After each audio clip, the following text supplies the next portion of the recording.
त्यांना नमस्कार. सरांना पण नमस्कार. आपण सध्या सूर्य सिद्धांत हा विषय शिकत आहोत. आता सूर्य नुकताच काल मेषेतून वृषभेत आला आहे आणि 18 तारखेला आज गुरु 3 अंशावरती आहे, तर 18 तारखेला रवी गुरुची डॉट पूर्ण युती होणार आहे.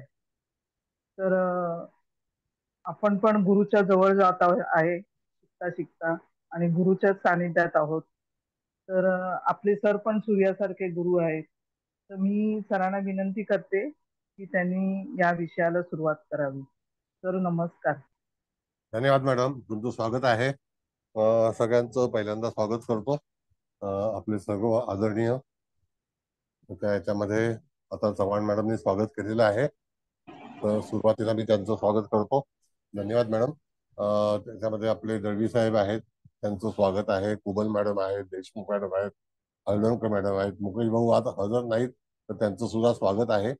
आणि इत्यादी सर्व मंडळीचं, कुलकर्णी मॅडम ज्या आहेत आपल्या एअरलाईन्सच्या, त्यांचं सुद्धा स्वागत आहे. आणि त्या ह्याच्यामध्ये आपल्याला आजचा जो विषय आहे, तर आज गुरुचं जे काही माध्यम आपण शिकणार आहोत सूर्य सिद्धांतामध्ये, तर ते आजचं व्याख्यान शेवटचं आहे. कारण आता 6 व्याख्याने साधारणतः गुरुबद्दलची झालेली आहेत. तर त्याबद्दल काही प्रश्न असतील कोणाला तर अवश्य विचारा.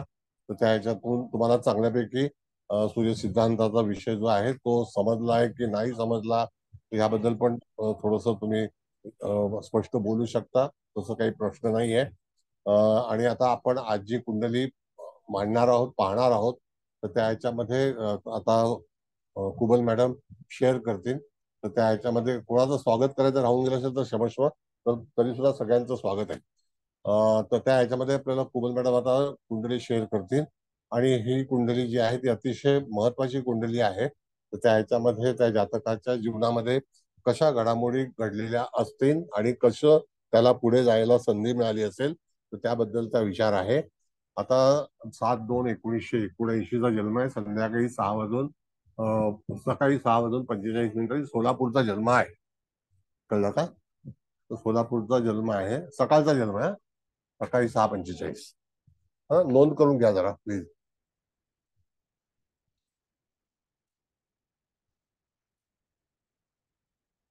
आज बऱ्याच लोकांना लिंक मिळालेली नाही असं वाटतंय, कारण डिलिव्हर होत नाही.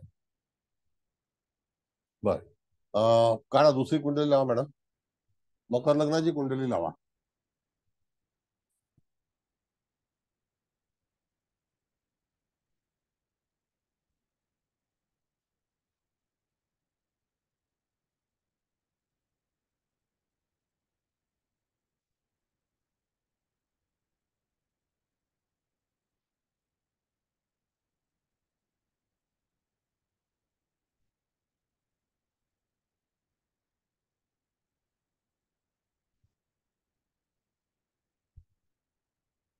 नाही लागले मॅडम? कुबल मॅडम,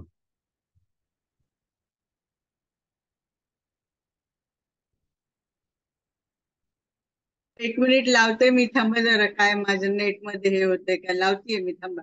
बरोबर आहे, बरोबर आहे, ठीक आहे.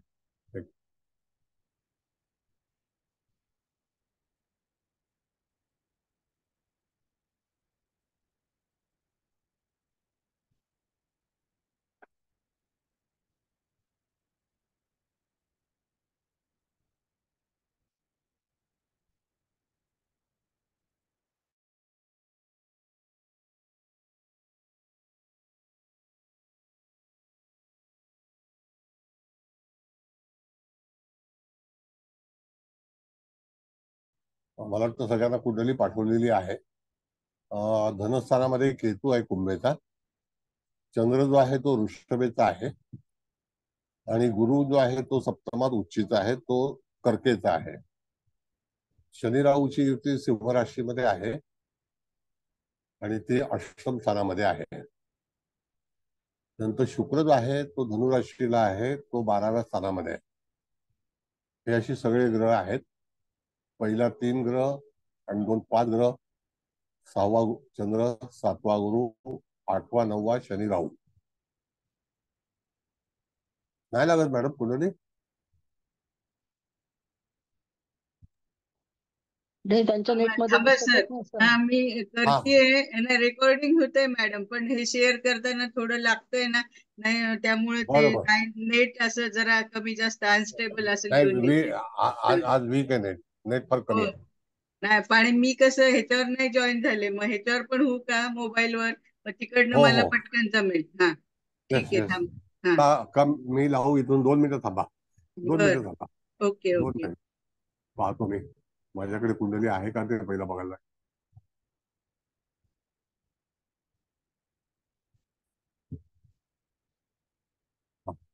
बघा आली कुंडली तुम्हाला दिसतंय आता बरोबर. हो सर. Very good. बरं आता पहिल्यांदा जातक आपल्याकडे आलाय असं समजायचं. बघा आज आज भूमिका थोडीशी वेगळी आहे तुम्हाला सांगायची. जातक आपल्याकडे आलेला आहे तर त्याचं पूर्व आयुष्य आपल्याला कसं वाचायचं आहे. तर ही व्यक्ती माझ्या परिचयाची आहे. त्याच्यामध्ये लग्न जे आहे ते मकर आहे. मकर लग्न आलं की समजायचं मूळ कुंडलीमध्ये सरकारशी संबंधित, न्यायालयाशी संबंधित, प्रशासनाच्या संबंधित या व्यक्तीला कुठे ना कुठेतरी संपर्क होणार. आता ही व्यक्ती 1979 साली जन्मलेली आहे, म्हणजे त्या मानाने ती लहानच आहे असं मला वाटतं. तर त्या ह्याच्यामध्ये आपण जर बघितलं तर रवी जो आहे तो जरी मकरेचा असला तरी स्थानबली आहे. मंगळ मकरेचा उच्च आणि तो सूर्यासोबत बसलेला आहे, तर त्याचा एक राजयोग वेगळा आहे. बुध जो आहे तो बुध मकर राशीत आहे, सूर्ययुक्त आहे आणि मंगळयुक्त पण आहे. म्हणजे त्या ठिकाणी 3 ग्रह हे जे लग्नी आलेले आहेत. पण ह्या व्यक्तीचं जे बालपण आहे म्हणजे अतिशय कष्टात, पण धनस्थानामध्ये केतू आहे आणि धनेश जो आहे तो शनी राहू युक्त आहे. कळलं का? आणि लग्नेश सुद्धा शनी राहू युक्त आहे. म्हणून बरेचसे कष्ट जीवनामध्ये झालेली, अतिशय श्रम घेऊन कोणीतरी त्यांना चांगल्यापैकी गाईडलाईन केलं आणि त्या ह्याच्यावरती त्याने चांगला अतिशय उत्तम अभ्यास केला. त्याला कारण म्हणजे की गुरु सप्तमात होता आहे, सप्तमात आहे आणि त्या ह्याच्यावरती गुरुची दृष्टी जी लग्नावर आहे तर त्याने कुठेही काही तिथे ते 3ही ग्रह जे आहेत ते गुरुदृष्ट आहेत. ते लक्षात ठेवायचं वाक्य. तर गुरुदृष्ट कोण कोण आहे तर त्या ठिकाणी आपण बघितलं तर भाग्येश गुरुदृष्ट आहे. हा बघा परत त्याच्यानंतर षष्ठेश गुरुदृष्ट आहे आणि मंगळ हा उच्चीचा आहे आणि तो लाभेश आहे आणि चतुर्थेश आहे. तर केंद्रचा स्वामी जो आहे तो कोण आहे तर मंगळ आहे. अष्टमेश पण लग्नी आलेला आहे, पण लग्नात आल्यामुळे तो दोष नाहीसा होतो. नंबर 2 भाग्येश हा लग्नामध्ये आहे, जे केंद्र आणि त्रिकोणाचा स्वामी म्हणजे मंगळ आणि बुध हे लग्नामध्ये आहेत, ते गुरुदृष्ट आहेत. हे समसप्तक योगात जरी असले तरी सुद्धा ते ग्रह जे आहेत गुरु वक्री असला तरी अतिवक्री आहे तरी सुद्धा तो गुरुदृष्ट असल्यामुळे त्या ठिकाणी जातकाच्या जीवनामध्ये कालांतराने आपण विषय असा करायचा की निश्चितच जातकाला चांगल्यापैकी संधी कधी ना कधीतरी प्राप्त होणारच आहे. त्यामध्ये 2 ग्रह फार महत्वाचे आहेत, एक चंद्र आणि गुरु. गुरु आता आपण बघितलं तर उच्चीचा कर्क राशीमध्ये आहे आणि सप्तमेश पंचमात उच्चीचा झालेला आहे, तो वृषभ राशीमध्ये आहे. आणि अशा तऱ्हेने आपण जर बघितलं तर त्या ठिकाणी पृथ्वी तत्वामध्ये 4 ग्रह आलेले आहेत, चंद्र, मंगळ, सूर्य आणि बुध. ही तत्वांचा विचार केल्यानंतर त्यानंतर धनस्थानामध्ये आणि अष्टम स्थानामध्ये शनी राहूयुक्त आहे आणि केतू धनस्थानामध्ये आहे. तर त्याकरता लहानपणी भरपूर कष्ट झाले आणि ते कशामुळे झाले तर त्याला कारण धनस्थानातला केतू अतिशय कफल्लक फॅमिलीमध्ये जन्माला आला. पण त्या ह्याच्यातून जसं जसं वय वाढत गेलं, जातक मॅच्युअर्ड होत गेला, तर आपल्याला पुढचं भविष्य जेव्हा काय दिसतं ज्योतिषाच्या माध्यमातून की आपण एक ज्योतिषी आहोत, सल्लागार आहोत, तर त्या ह्याच्यातून त्या ठिकाणी जातकाचं फ्युचर जेव्हा आपल्याला प्रेडिक्ट करायचं असतं तर तेव्हा मूळचे जे 3 ग्रह आहेत ते त्याला निश्चितच उच्च दर्जाच्या ह्याच्यामध्ये घेऊन जाणारच आणि तो तसा प्रयत्नवादी होणार किंवा करणार. सतत तो प्रयत्नवादी राहिला. अतिशय गुणी आहे, समजदार आहे, लग्नी मंगळ आहे, तर त्याचं ध्येय आहे काहीतरी की मला काहीतरी बनायचं आहे. आता ह्यामध्ये कष्टाने माणसं कशी पुढे जातात तर मी तुम्हाला थोडस एक विचार सांगतो. 1979 सालचा हा जन्म आहे, म्हणजे आता ही व्यक्ती किती वर्षाची असेल बघितलं तर 46 वर्षाची असेल का 44, 45, 44. 46, 44. 44. 40. हा, म्हणजे 1979 मॅडम. तर 45 जवळपास साधारणतः 44 45. 45. हा, हो सर, 45. 45 सर. ठीक ठीक आहे, हरकत नाही. आता मागचा काळ आपल्याला बघायचा आहे. तर ही व्यक्ती सरकारमध्येच कार्यरत आहे हे नक्की. 2 ग्रह कुंडलीमध्ये, 3 ग्रह उच्चीचे आहेत बघा. 3 ग्रह उच्चीचे आहेत. लग्नस्थानामध्ये मंगळ उच्चीचा आहे, पंचमामध्ये चंद्र उच्चीचा आहे आणि सप्तमात गुरु उच्चीचा आहे. ही व्यक्ती प्रशासकीय क्षेत्रामध्ये म्हणजे कॉन्स्टेबल म्हणून त्या ठिकाणी कामाला लागली. मंगळ म्हणजे पोलीस, कळलं का? मंगळ म्हणजे पोलीस. आणि त्या ह्याच्यामध्ये कामाला लागल्यानंतर त्याला अशी संधी मिळाली, म्हणजे कोणतरी ज्याला म्हणतो ना की गाईडलाईन देणारा मनुष्य असेल. व्यवस्थित ऐकून घ्या, पत्रिका फार महत्वाची आहे. तर त्या ह्याच्यामध्ये त्याला गाईडलाईन दिली. त्याला सांगितलं जे काम मिळेल ते तू काम कर. आणि मंगळाचा मनुष्य असा आहे की जे काम मिळेल ते काम करायला लागला. त्याने अप्लिकेशन केलं आणि नशीब चांगलं होतं की त्या ह्याच्यामध्ये तो उत्तीर्ण झाला. लेखी परीक्षेमध्ये सुद्धा, तोंडी परीक्षेमध्ये सुद्धा, फिजिक्स मध्ये सुद्धा, म्हणजे शरीरयष्टी पण अतिशय चांगली, कारण मंगळ लग्नी असल्यामुळे. आणि तसं खात्यामध्ये अशी एक गोष्ट आहे की जर समजा तुम्ही जॉईन होताना जर ग्रॅज्युएट असाल तर तुम्हाला पुढच्या परीक्षा देता येतात. आणि त्याच वेळेला अशी सरकारची जाहिरात आली होती आणि ती जाहिरात होती DYSP ची, म्हणजे deputy commissioner. DY deputy commissioner, SP म्हणजे सुपरिटेंडेंट ऑफ पोलीस. आणि त्यांनी ती परीक्षा दिली आणि सहज पास झाला. आणि तो पास झाला त्यावेळेला वय काय होतं तर 25व्या वर्षी त्याला ती पोझिशन मिळाली. 21व्या वर्षी तो जॉईन झाला. 22व्या वर्षी 3 वर्ष नोकरी केली आणि लगेच परीक्षेला बसला. आणि त्या ह्याच्यामध्ये त्याला अतिशय चांगल्यापैकी त्याला त्या ठिकाणी प्रमोशन मिळालं सिमिलर डिपार्टमेंटला. तर त्याला कारण काय तर ते आपल्याला पहिल्यांदा शोधायचं आहे. ही सगळी गोष्ट लक्षात आली का सगळ्यांच्या? सांगा मला. बघा, पत्रिका आता मी काढलेली आहे, पण तरी सुद्धा तुम्हाला पत्रिका लक्षात आली का?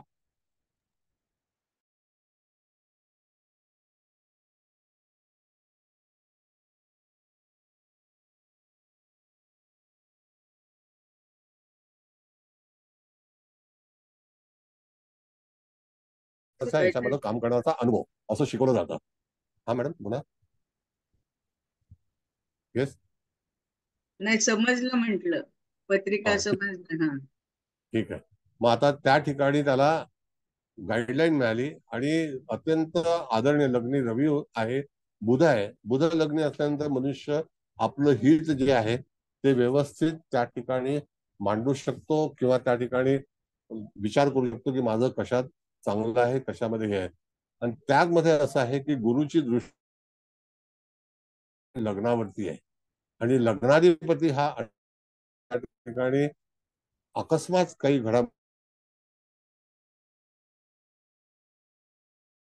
मध्ये शिवरास ही सुद्धा मुळामध्ये प्रशासकीय रास आहे. मकर रास सुद्धा प्रशासकीय याच्यामध्येच मोडते. म्हणजे आपल्याला कळलं पाहिजे की जातकाचा कल हा कुठे असेल तर त्या ठिकाणी जे प्रशासन असतं त्या प्रशासकीय सेवेमध्ये जातकाचं अंतर्मन असतं. राशी वृषभ आहे तर राशीला पण इथे महत्व आहे. राशी वृषभ असल्यानंतर मनुष्य कसा असतो तर जातक हा अतिशय गोंडस असतो. म्हणजे त्या ठिकाणी वृषभ राशीची जी लोक असतात त्याचं शुक्राचं जे काही कर्तृत्व आहे, शुक्राचे विचार आहेत आणि गुरु उच्चीचा आहे तर त्या ठिकाणी गुरु हा शिक्षणाचा कारक आहे, एज्युकेशनचा कारक आहे, वर्तणुकीचा कारक आहे. त्याच्यावरती गुरुची लग्नस्थानावरती दृष्टी आहे आणि तशीच ती गुरुची दृष्टी जी आहे आपण बघितलं तर पराक्रमावरती आहे आणि लाभस्थानावरती आहे. शुक्र हा स्थानबली धनुराशीमध्ये आहे. तर धनुरास ही आपल्याला कालपुरुषाच्या कुंडलीमध्ये जर ती धनुरास ही भाग्यामध्ये येते आणि तिथे शुभग्रह आहे आणि त्या शुभग्रहावरती कुठल्याही ग्रहाने कुयोग केलेला नाही. आहे का कुयोग केलेला कुठला? बघा तुम्ही, दिसतोय तुम्हाला शुक्रावरती कुठला कुयोग झालाय का? नाही सर. नाही. हा, म्हणजे याचा अर्थ तो सुद्धा आपल्याला विचार करणं गरजेचं आहे. म्हणजे ह्याच्यातून त्या जातकाच्या जीवनामध्ये ज्या घडामोडी घडल्या त्याला कारण कशी आहेत तर ग्रहस्थिती अशी आली की एका कुंडलीमध्ये 3 ग्रह जेव्हा उच्चीचे येतात त्यावेळेला कुंडलीचं जे बळ आहे, जातकाच्या जीवनातला जो विचार आहे किंवा त्याचं विजन जे आहे ते प्रथम स्थान ठरवतो. प्रथम स्थान कुठल्याही तऱ्हेने दूषित झालेलं आहे का? बघा, नाही. शनीची दृष्टी दशम स्थानावरती आहे. दशम स्थानामध्ये येणारी रास कोणती आहे? तूळ आहे. त्याचा अधिपती 12व्या स्थानामध्ये आहे आणि नोकरीमध्ये इथे तिथे अदलाबदली ही सतत होत असते.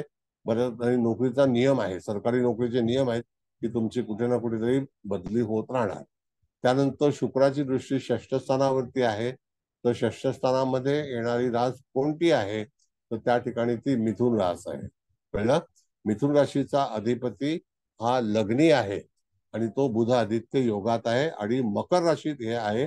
म्हणून तुम्हाला मकर राशीचं जे बळ आहे किंवा मकर राशीचं कार्य जे आहे तर ते तुम्हाला व्यवस्थित बघितलं पाहिजे. म्हणजे मकर रास इथे दूषित झालेली आहे का आपण म्हणू? कारण का की मंगळ उच्चीचा आलेला आहे, सूर्य स्थानबली आहे, बुध सुद्धा बुध आदित्य योगामध्ये स्थानबली आहे. त्याच्यावरती तुम्हाला असं वाटतं का हे 3 ग्रह एकदम स्वतंत्र आहेत ना? बघा, विचार करा व्यवस्थित.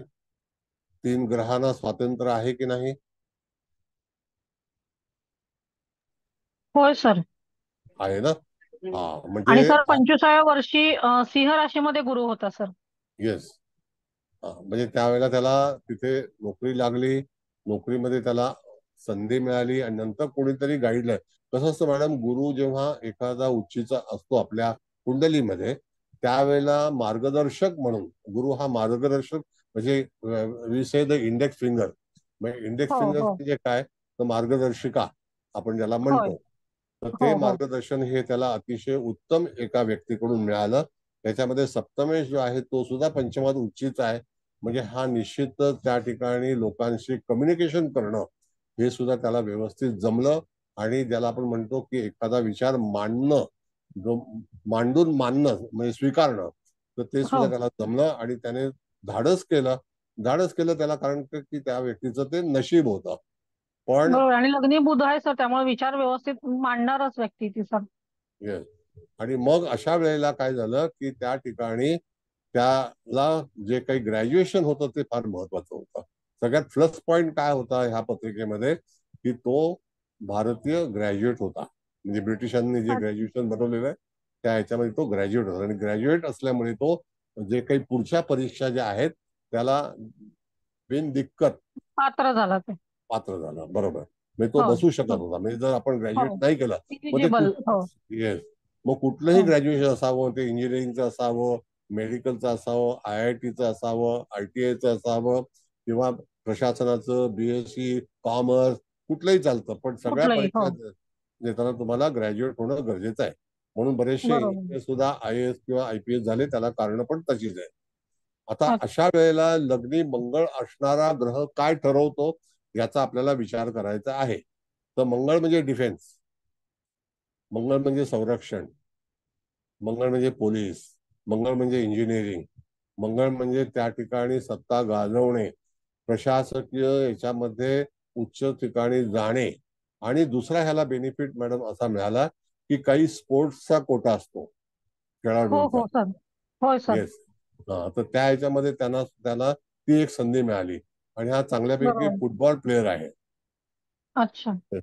अशी सुद्धा एक सोय असते शासनामध्ये की खेळाचा एक कोटा असतो, त्याच्यामध्ये तुम्ही काय करू शकता त्या क्षेत्रामध्ये. म्हणून त्या ह्याच्यामध्ये त्याला बरोबर. आणि सुरुवातीला त्याची जी पोस्टिंग झाली ती पोस्टिंग जी आहे ते PT म्हणून नावाचं एक डिपार्टमेंट असतं ज्याला फिजिकल ट्रेनिंग म्हणतो आपण. Physical training. हो येस. तर ते नाशिक सेक्टरला आहे. नाशिकला फार मोठी तिथे हे आहे की ज्याच्यामध्ये ट्रेनिंग सेंटर्स आहेत. नाशिकला आहे, बरोबर. हैदराबादला आहेत. तर अशा ठिकाणी त्याची तिथे निवड झाली. म्हणजे लोकांना वेळेतल्या शुक्राने सर हे दिलं का खेळ त्याला फुटबॉलचा सर? नाही, कारण मंगळ मंगळ मंगळ मंगळ मंगळ. तो मंगळ तर खेळाडू आहे सब, पण पाय पण येतात ना. आपण बघतो म्हणून म्हटलं पायानेच खेळलं जातं ना हे पूर्ण. आणि डोकं वापरलं जातं जास्ती करून. येस. येस. लग्नी मंगळ हो. लग्न भावारंभी मंगळ आहे. अच्छा बरं बरं ओके त्याच्यामुळे. ओके. येस. रवी रूपांशात आहे. रवी कुठे आहे मॅडम? रूपांश रूपांश भूप म्हणजे राजा, नमोश. हा हा. रवी. भूप म्हणजे राजा, भूप म्हणजे राजा, राजाच राजाच्याच नवमाशामध्ये आहे. कळलं का? तर मग अशा तऱ्हेने जातकाच्या जीवनामध्ये जे काही प्रगती मिळालेली आहे, दुःख तर प्रत्येकाच्या आयुष्यामध्ये, त्यातलं बालपण अतिशय खराब झालेलं आहे, म्हणजे फार कठीण त्या अवस्थेमध्ये त्याचे जीवन गेलेलं आहे. लग्नेशच राहूयुक्त शिवराशीमध्ये आणि कुटुंबामध्ये अनेक फसगत झाल्या, फसवणुका झाल्या, त्याच्यामुळे धन वगैरे सगळं गेलं. आई बिचारी एकटी राहिली. पण त्या ह्याच्यातून आईचा जो चतुर्थ स्थान आहे ती पण खंबीर होती आणि तिने आपल्या मुलांसाठी भरपूर केलं आणि चतुर्थेच लग्नात उच्चीच आहे. आणि ती सुद्धा शाळेमध्ये शिक्षिका होती, म्हणजे त्या शिक्षिका होत्या शाळेमध्ये. कारण का त्या ह्याच्यामध्ये त्या सुद्धा शिक्षिका असल्यामुळे त्यांनी जास्तीत जास्त आपल्या मुलांवरती लक्ष केंद्रित केलं. कळलं? पण सगळीच काही मुलं अशी हे होतात का? तर त्या ठिकाणी ही आलेली कुंडली जी आहे तर त्याच्यावरती तुम्हाला आतापर्यंत कुठपर्यंत कळलं तर त्याचा तुम्ही अभिप्राय द्या, मग तुम्हाला पुढे आपण स्टेप करू.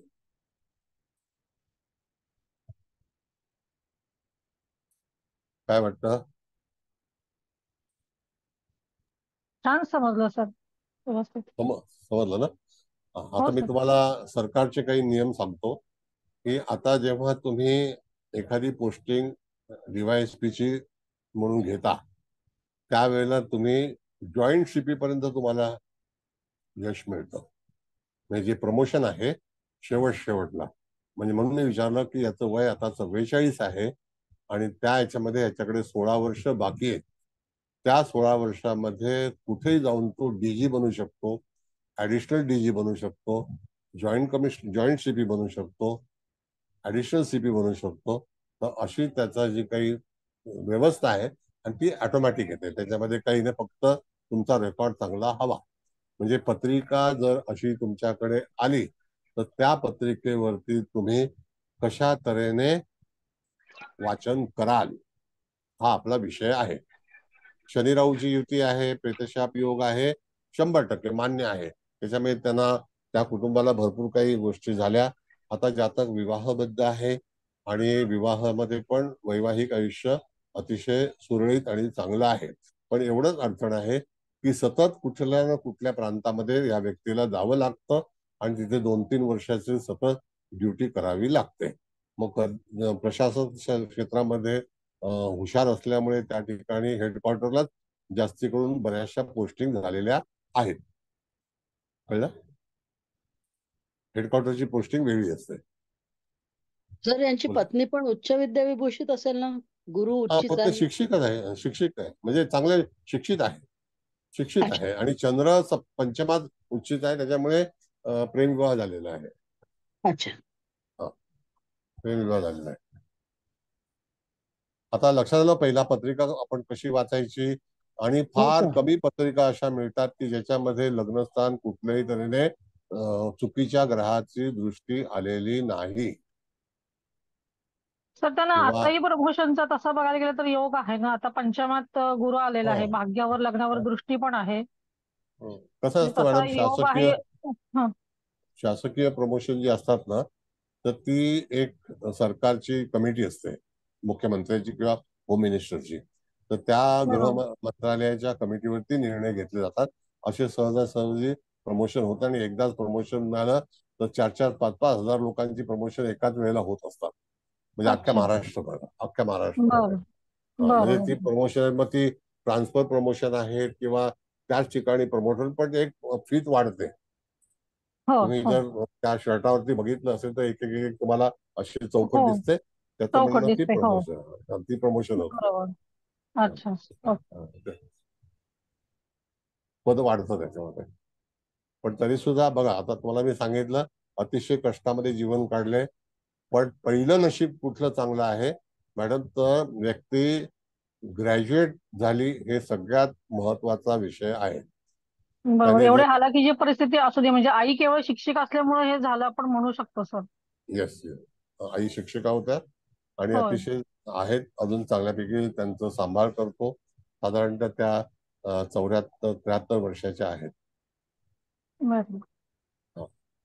फॅमिली बॅकग्राऊंडही महत्वाची आहे सर याच्यामध्ये. हो हो हो आहे. म्हणजे सगळं, म्हणजे ज्याला आपण म्हणतो की चतुर्थावर मंगळाची दृष्टी आहे, सप्तमावरती दृष्टी आहे, अष्टमावरती पण आहे, लग्नेश हो अष्टमात आहे, त्याच्याशी पण षडाष्टक योग आहे. म्हणजे हो दरवेळेला युद्ध होईल असं नाही, पण कटकटी ह्या नातेवाईकांकडून हो घरातून झालेल्या आहेत, आयुष्य घडलेल्या आहेत. संघर्षमय राहिलेलं आहे तसं. Yes. आणि हो आजही असं बघितलं तर त्या डिपार्टमेंटला साधारणतः 17 तास 16 तास काम करावंच लागतं, 15 तास तर करावंच लागतं. हो कारण ते तसंच ते डिपार्टमेंटच तसं आहे. मग अशा बरोबर. वेळेला पत्रिका आपल्याकडे आल्यानंतर त्या पत्रिकेचा बोध घेताना तुम्हाला काय वाटतं याचा विचार आपल्याला करायचा असतो. कळलं? हो सर, धन्यवाद सर. धन्यवाद. आणखी कोणाला काही प्रश्न, काही कळलं नाही असं काय आहे का? बरं, सर, हा आता आपण प्रेताशाप योग जो आलेला आहे तो सिंह राशीमध्ये आला आहे, मग त्याचा बरं. इफेक्ट रवीवर काही झाला असेल? नाही, तो इफेक्ट जो आहे तो वडिलांच्या बाबतीमध्ये झाला. आणि वडील जे अच्छा. आहेत ते थोडेसे आजाराच्या ह्याच्यामध्ये आणि त्या ह्याच्यामध्ये जसं की काही गोष्टी अशा घडल्यात व्यसनामध्ये वगैरे, दॅट इज अच्छा. Different part. हा, अच्छा. म्हणजे त्या वैयक्तिक गोष्टी आहेत, तर त्याच्यामुळे हो तिचे हो. वडिलांपासून काही एवढं सहकार्य मिळालेलं नाही. मिळालेलं नाही. पण आईनेच सगळा जो काही भार उचलला. हे जीवनच असं आहे मॅडम, की कोण ना कोणतरी व्यक्तीच्या जीवनामध्ये येतं आणि तो भार उचलतो आणि त्याचं जे काही यश आहे ते त्याला संपादन करता येतं. त्याला कोण ना कोणतरी कारणीभूत असतं, असं आहे. पण पत्रिका वाचतेवेळी तुम्हाला काय अडचण आहे का? मी माझं हे नाही म्हणणं आहे सर. की आता ही जी पत्रिका आपण वाचली तर त्याच्यामध्ये ग्रहस्थिती तुम्हाला मी सगळी समजावून सांगितली. एका कुंडलीमध्ये 3 ग्रह उच्चीचे येणं हे फार फार कमी येतं. हो सर. त्यामुळे सर पत्रिकेचा दर्जा उंचावला येस, आणि बरोबर. मुळात गुरुची गुरुची लग्नावर दृष्टी, येस, अग्नी गुरु आणि उच्चीचा मुली, त्यामुळे पत्रिका एकदम ठळक ते पॉइंट झाले इंडिकेट करण्यासाठी. खूप छान असं आहे. समजलं. कळलं का? पण एक नशीब झालं की त्याला परीक्षा देण्याचं सुचलं आणि त्याच्यामध्ये त्याला यश मिळालं, पुढची पायरी मिळाली. त्याच्या सोबतीचे लोक जे आहेत ते अजूनही कॉन्स्टेबल म्हणूनच काम करतात. पण हा एकच व्यक्ती पुढे चांगल्या ठिकाणावरती कार्याला लागणार, असं आहे. बर, आता पत्रिकेचं व्यवस्थित विश्लेषण आपण कळलेलं आहे आपल्याला. आता पुढे जायचं आहे की जीवनामध्ये घडामोडी यश किंवा अपयश ह्या कशा तऱ्हेने, आपण सूर्य पहिल्यांदा पाहिला होता, त्याच्यानंतर आपण गुरुचा आता विचार करत आहोत, त्याच्यानंतर भावमध्य जो भाग आहे त्याच्यावरती पण आपण विचार करणार आहोत. तर आता भावमध्याच्या बाबतीमध्ये आपल्याला अकॉर्डिंग टू जोड्या, अकॉर्डिंग टू वय आणि according to that particular thing, म्हणजे किती भाव कुठला स्पर्श होतो त्याला अनुसरून आपल्याला विचार करायचा आहे. आता कुबल मॅडम तुम्ही लावू शकता का भाव तो? सर मी प्रयत्न करते, माझं फ्लक्च्युएटच होतंय, पण मी ट्राय करते. हा, ठीक आहे. हो, करा करा करा, हा. हरकत नाही.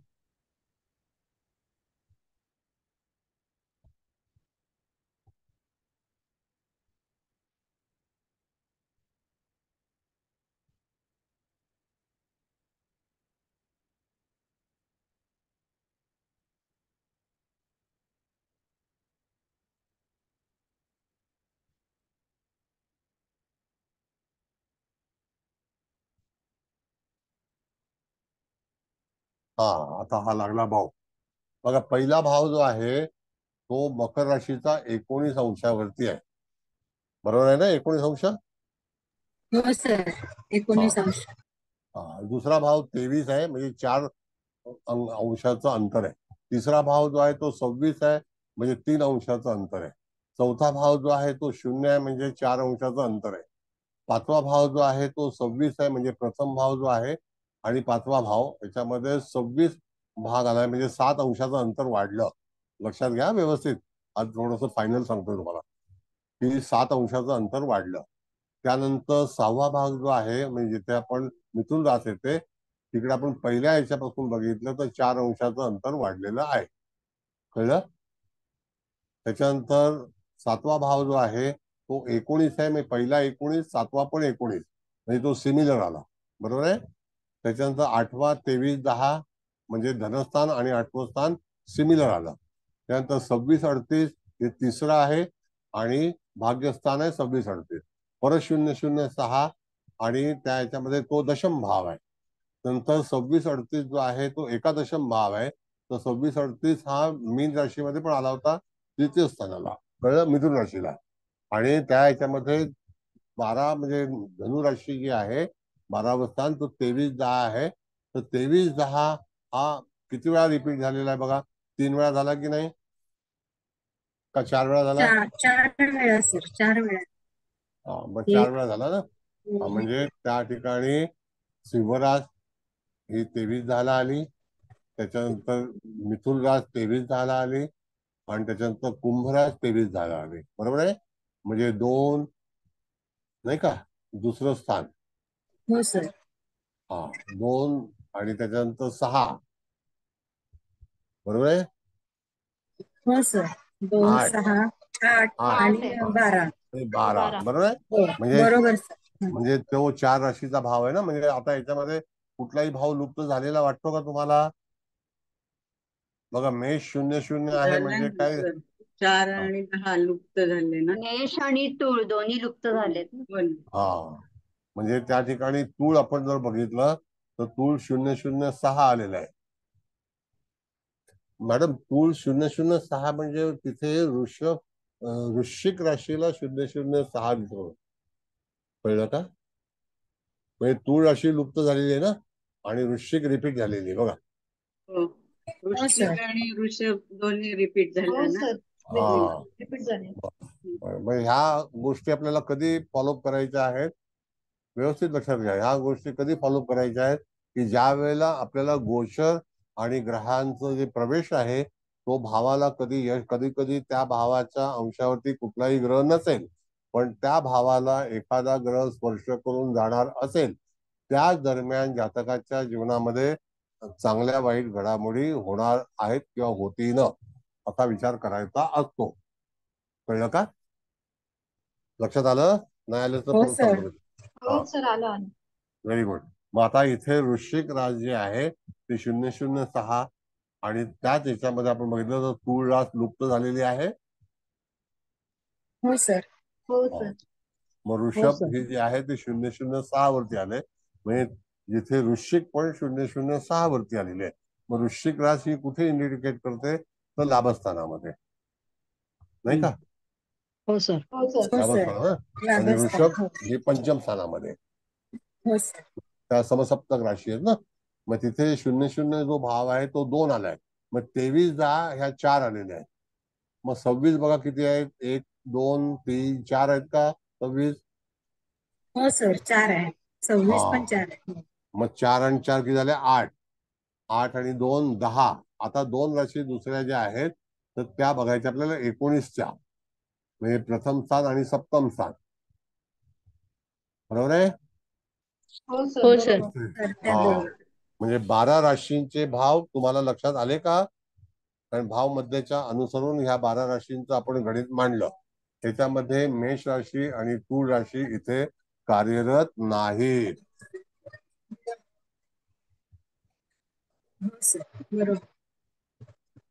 बरोबर आहे. मेष रास आणि तूळ राशीचं तुम्हाला इथे दिसतं का लिहिलेलं कुठलं? सांगा मला जरा. नाही दिसत ना.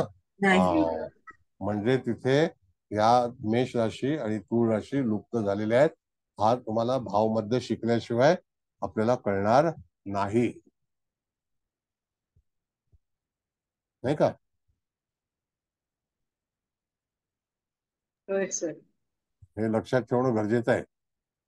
कारण आता एवढं सगळं प्रोसेसिंग असतं तर ते ज्या विद्वानांनी सॉफ्टवेअर बनवलेलं आहे त्यांनी त्याच्यामध्ये मेहनत घेतलेली आहे काही ना काहीतरी. बरोबर आहे की नाही? बरं, आता आपला प्रश्न गोचरीच्या ह्याच्यामध्ये आहे की गुरुने कधी यश दिलं असेल. तर गुरु हा सप्तम स्थानामध्ये मुळात आहे. सप्तम स्थानामध्ये तिथे कर्क रास आहे. 19-43 ला ती रास आलेली आहे की नाही? 19-43 ला बघा. हो सर, 19-43 ला. मग गुरु हा 8-39 ला आहे. 08-39 म्हणजे भावाच्या जवळ आहे का? हा बघा तुम्ही. नाहीये, भावाच्या जवळ नाहीये. नाही सर, 13 11 अंश. अंशाचा फरक आहे. हो, भाव 19 अंशाचा आहे. 11 आणि 8 19 होते ना, म्हणजे 11 अंशाचा 11 फरक असतो. अंशाचा फरक, 11 अंश. हा, म्हणजे त्या ठिकाणी आपल्याला विचार करायचा आहे की भाव मध्येला गुरु अगोदर आहे. गुरु अगोदर होता जन्माच्या वेळेला आणि नंतर भाव परिवर्तित झालेला आहे. भाव कशावरून बनतो? जेव्हा आपण स्पष्ट लग्न काढतो त्याला अनुसरून भाव बनतो. कळलं का? चव्हाण मॅडम, तुमचं काय मत आहे?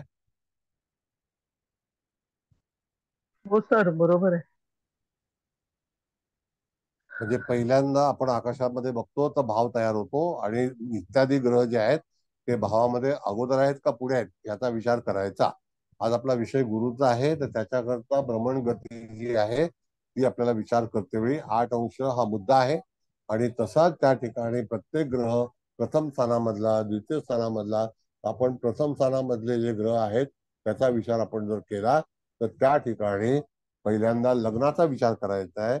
म्हणजे 8 अंशाचा गुरु लग्न स्थानामध्ये जेव्हा येईल त्यावेळेला तो पुन्हा 8 अंशाला असेल आणि 19 अंशाला स्पर्श करेल 1943 त्याच वेळेला जातकाचं वय काय असेल? तर वय वर्ष 12च्या दरम्यान असेल का? बघा,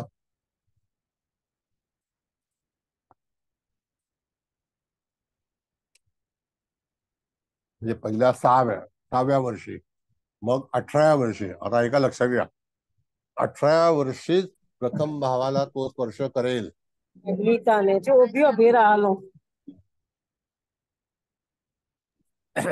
वयाच्या 18व्या वर्षी.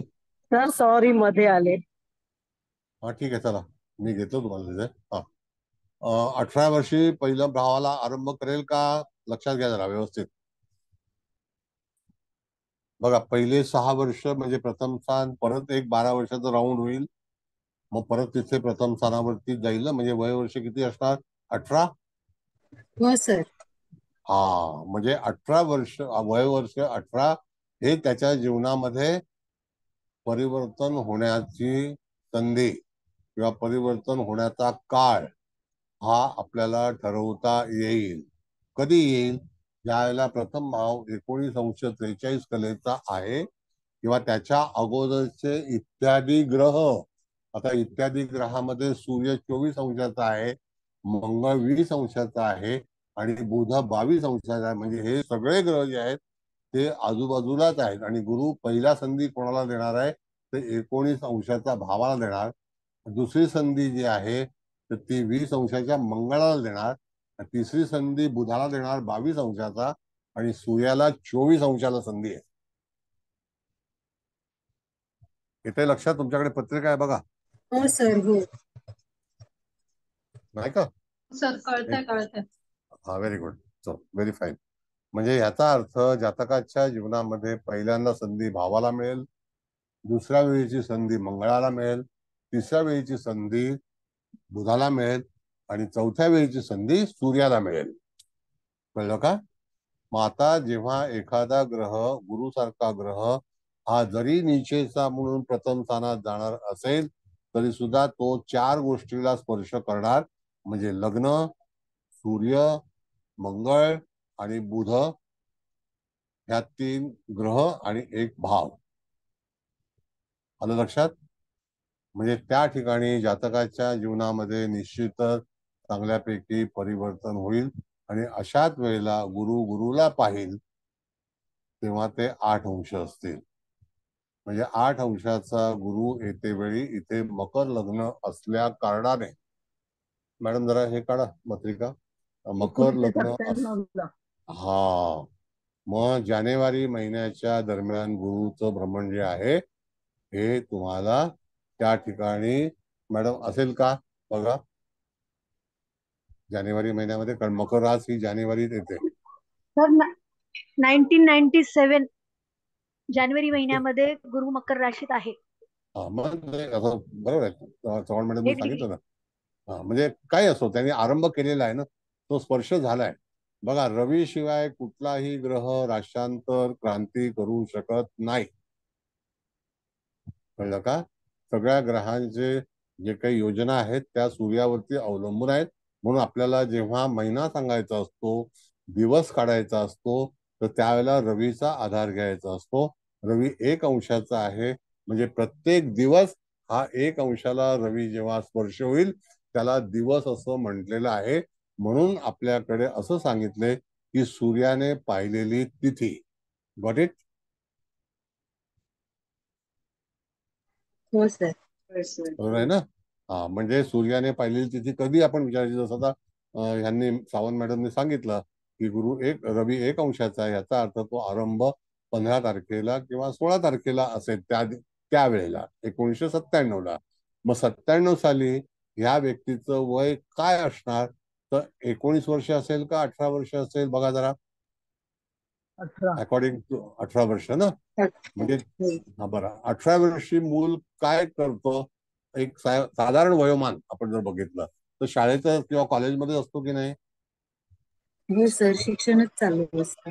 येस. म्हणजे जातकाच्या जीवनामध्ये त्याच वेळेला उच्च शिक्षणाची संधी जातकाला मिळाली असेल का?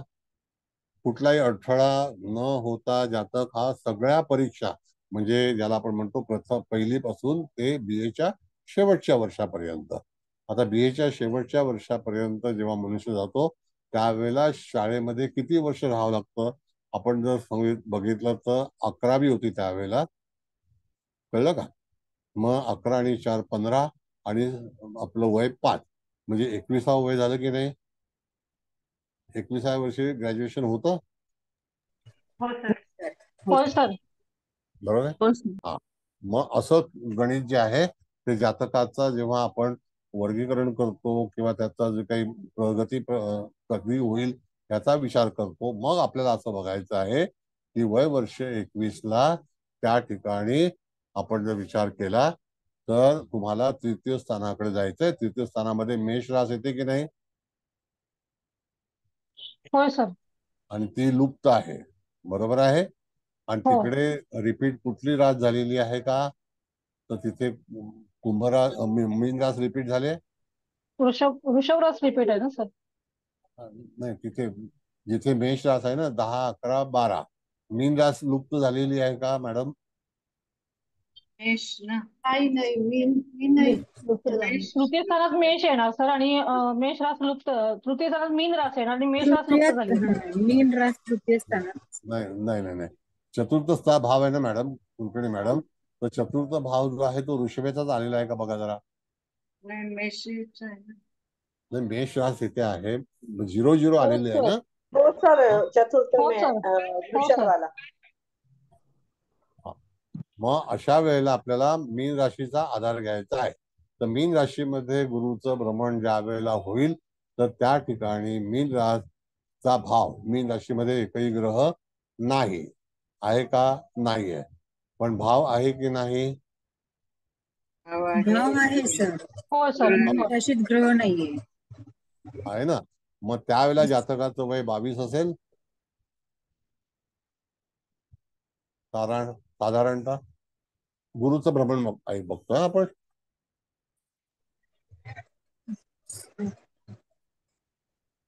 बघा, मीनेत सर 20 असेल, मेषेत 21. हा, म्हणजे मेषमध्ये 21.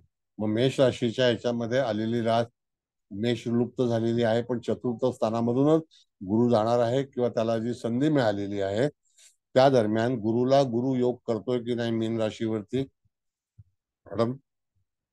सप्तमातला गुरु होय सर. हो करणार, कारण स्वतःच्या राशीतून पण जातोय आणि पुन्हा त्याला स्पर्श करतो. म्हणजे जातकाला तुम्हाला सांगायला हरकत नाही. आता कसं असतं मॅडम बघा, 2 पार्ट आहे.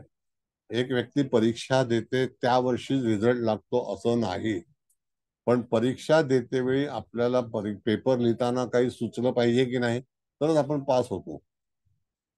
बरोबर सर, 100%. बरोबर ना? मग आता जर समजा परीक्षा देण्याच्या अगोदर एखादी व्यक्ती आपल्याकडे आली तर त्याला भविष्य कसं सांगायचं, आणि एखादी व्यक्ती परीक्षा झाल्यानंतर आलेली आहे तर त्याला भविष्य कसं सांगायचं, त्यावेळेला हे नियम जे आहेत हे नियम आपल्याला आठवले पाहिजेत, लक्षात ठेवले पाहिजेत. लक्षात ठेवणं गरजेचं आहे. समजलं? बरोबर? हो सर. होय सर. मग अशा तऱ्हेने आपल्याला विचार करून फलादेश तयार करायचा असतो. म्हणजे वयोमान काढताना दिनमान आपण जेव्हा काढतो किंवा बाबा आता मगाशी त्या मॅडमने सांगितलं सावंतने की अमुक एका तारखेला रवी 1 अंशाचा आहे, म्हणजे रवी हा दिवस आहे, त्याच्यापासून बनणारी तिथी ही चंद्रावरती आहे. पण तारीख जी आहे, दिवसाची तारीख, तिथी आणि तारखेमध्ये फरक आहे. तिथी आणि तारखेमध्ये फरक आहे की नाही?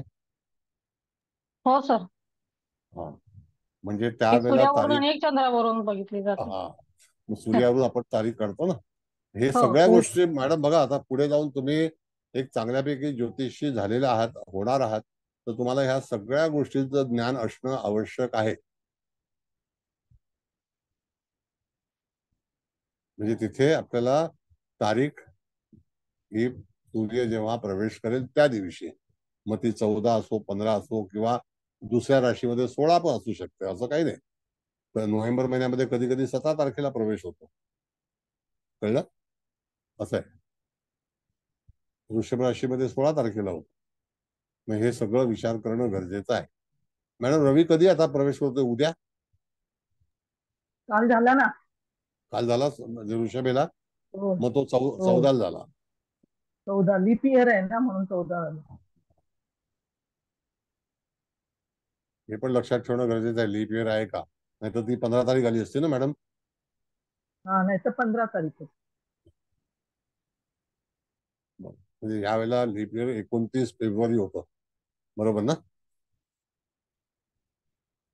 हो बर. सर. हा, आणखी कोणाला कळलं नाही असं आहे का? काय सगळ्यांना कळणं गरजेचं आहे. म्हणजे पराक्रम स्थानामधून गुरुचं भ्रमण असते वेळी मूळच्या गुरुने योग केला, त्याच वेळेला जातकाच्या जीवनामध्ये चांगल्या घडामोडी घडल्या असतील. अशाच वेळेला गोचरीच्या गुरुच्या दृष्टी सुद्धा आपल्याला विचारात घ्यायच्या आहेत. तर त्यावेळेला गोचरीचा गुरु जर मीन राशीतून चाललाय, म्हणजे भाग्यस्थानावरती पण दृष्टी असणार, तसाच तो सप्तम स्थानावरती पण दृष्टी ठेवणार, तसाच त्या ठिकाणी त्याची 9वी दृष्टी जी आहे ती 12व्या स्थानावरती जाणार, आणि त्या ठिकाणी तो शुक्र आहे का बरोबर? बघा, 12वी 9वी दृष्टी कुठे जाईल? 5, 7 हो सर, लाभस्थानावर जाईल बरोबर. ना सर? लाभस्थानावरती. लाभस्थानावर जाईल. मग तिथे कुंभ रास आहे का, धनु रास आहे का, मकर रास आहे? लाभस्थानात वृश्चिक रास आहे सर. वृश्चिक रास आहे. Yes.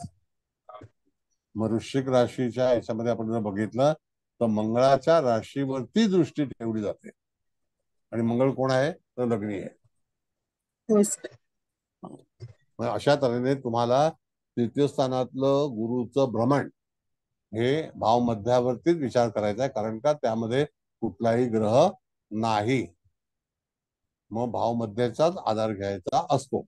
मग असं करत करत पुढे जाताना केंद्रस्थानामध्ये जेव्हा गुरु येईल, त्यावेळेला त्या ठिकाणी मेषेचा गुरु असेल आणि तो मोक्ष त्रिकोणातला असेल, तर त्यावेळेला तो अष्टमात बसलेला शनी ह्याच्यावरती पण योग करेल, आणि तो शनी जो आहे तर त्या ठिकाणी आपण बघितलं तर लग्नाधिपती आहे, पण तो राहूच्या मुखात आहे.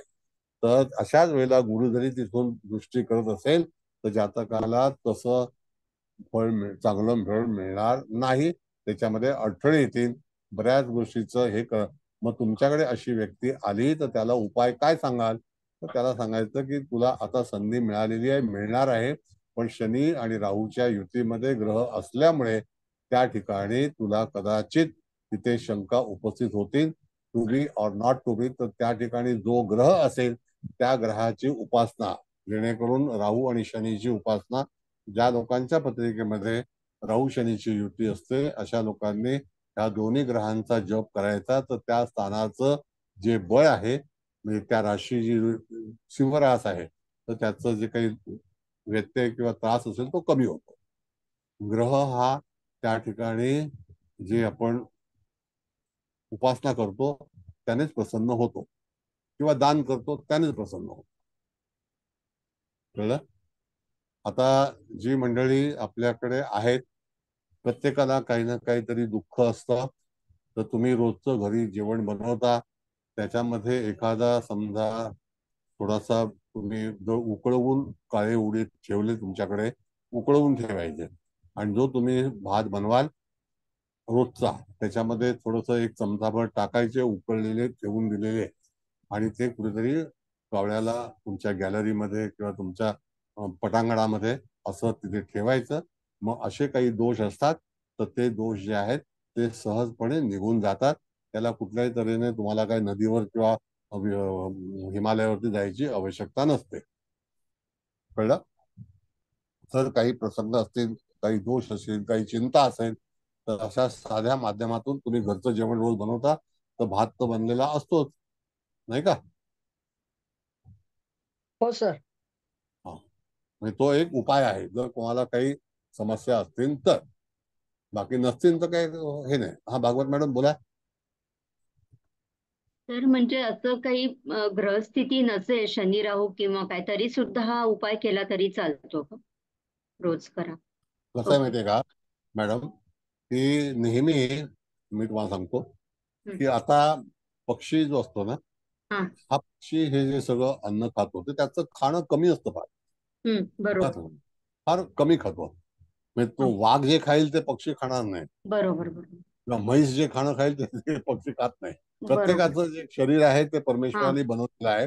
तर पक्ष्याचं जे हे आहे, मुंगीचं किती खाईल, एक साखरेचा दाणा ठेवा, मुंगी 2 दिवस लागेल खायला. एक गुळाचं छोटस ढेप ठेवा, तेव्हा 500 मुंग्या येतील तेव्हा ती ढेप संपेल, पण एकटी मुंगी ते संपणार नाही. तर तसंच हे जीवन आहे.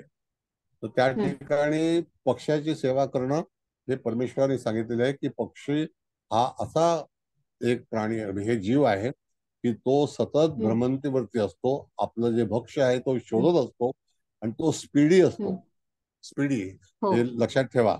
आणि जेव्हा तुमची जी कार्य आहेत ती लवकरात लवकर व्हायला हवीत, तर पक्षासारखा स्पीड नाही. ओके. हा, येस, पक्षाला भरपूर स्पीड आहे. येस, आणि बघा, त्यांना अभ्यास करून सुद्धा बघा. वर्ण दिले.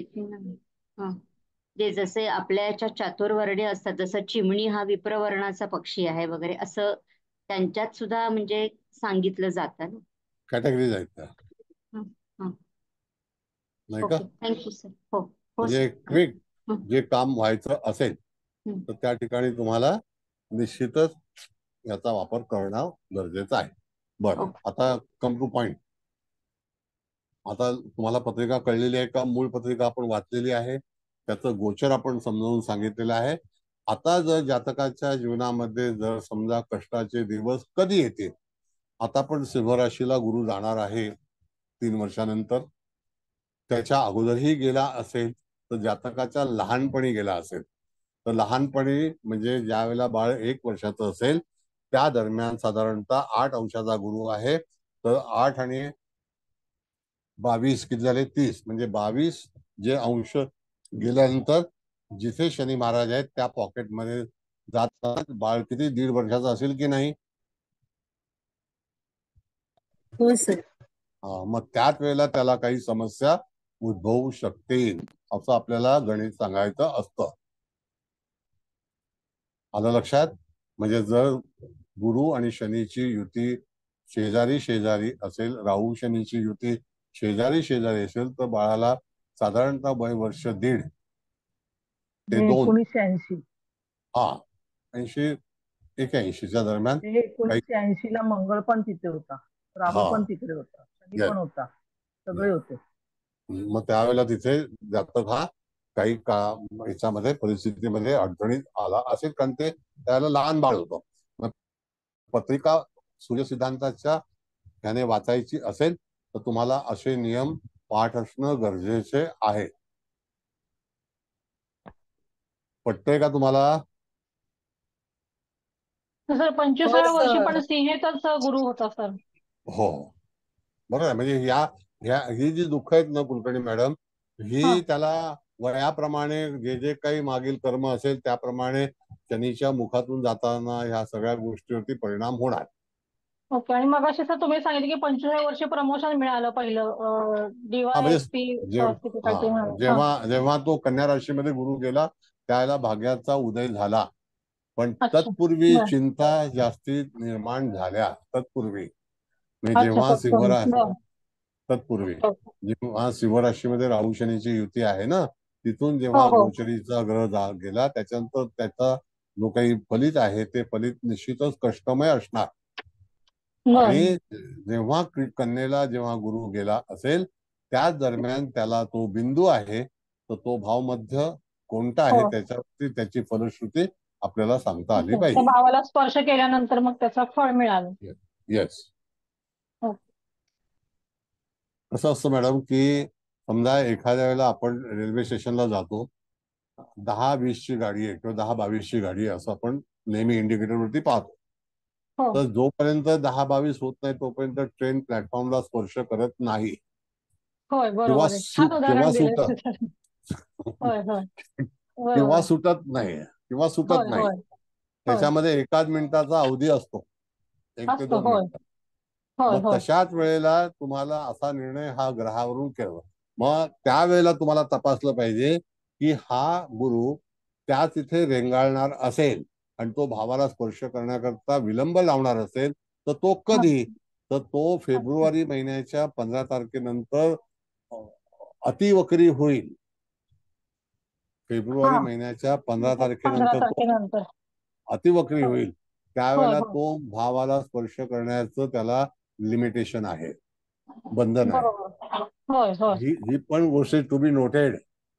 येस येस दिस सर आलं लक्षात sir. This point to be noted.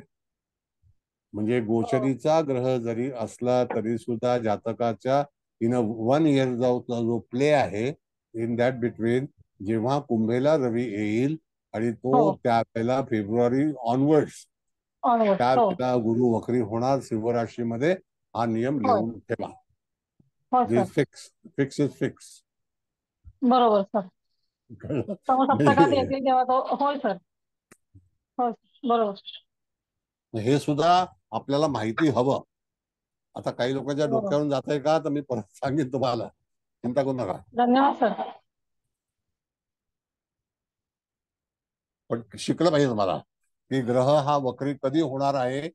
तर वक्री होताना जे साईन असतात ना मॅडम तर ज्या वेळेला सूर्य हा मकर राशीमध्ये येईल आणि सिंह राशीला गुरु असेल तर त्या सिंह राशीमध्ये तो वक्री होण्याचा प्रयत्न करेल. आणि जेव्हा 30, 60 आणि 30-90 असे 90 दिवस गुरुचं साधारणतः वक्री पण तिथे रेंगाळलं जातं त्या राशीमध्ये. कुठल्या तर सिंह राशीमध्ये. जर एखादा ग्रह गोचरीचा प्ले करत असेल तर त्यावेळेला तो ग्रह एकदा रवी आला त्याला तिथे स्थान केलं त्यानंतर तो रवी निघून गेला आणि तेव्हा तो तिथे धनुराशीला आला उत्तराषाढा नक्षत्रामध्ये. ते त्रिपाद नक्षत्र आहे आणि हो तिथून जेव्हा तो त्रिपाद नक्षत्रापर्यंत जाईपर्यंत गुरुला हालचाल करता येणार नाही. अच्छा बरं कळलं? हो सर आलं लक्षात सर. चव्हाण मॅडम तुमचा काय अभिप्राय आहे याच्यावरती? तो धनुराशीमध्ये येणार हा त्यावेळेला ते तो वक्री होणार. उत्तरा उत्तरामध्ये. कारण गुरु सीमेत आहे तर रवी धनुराशीत असेल. हा मग उत्तरामध्ये ना उत्तरा नक्षत्र. हा मग उत्तरातून तो वक्री होणार मग त्याच्यानंतर श्रवण वक्री मध्ये होणार. जाणार मग धनिष्ठामध्ये जाईल त्याच्यानंतर शततारकामध्ये जाईल मग पूर्वा भाद्रपदामध्ये जाईल मग पूर्वा भाद्रपदाला तो मार्गीक्रमण करणार. असंच आहे ना? हो हो सर बरोबर. Yes. मला काही तेवढं हे नाही माहिती पण तरी सुद्धा मी अंदाज असा सांगितला. पुढे बोला.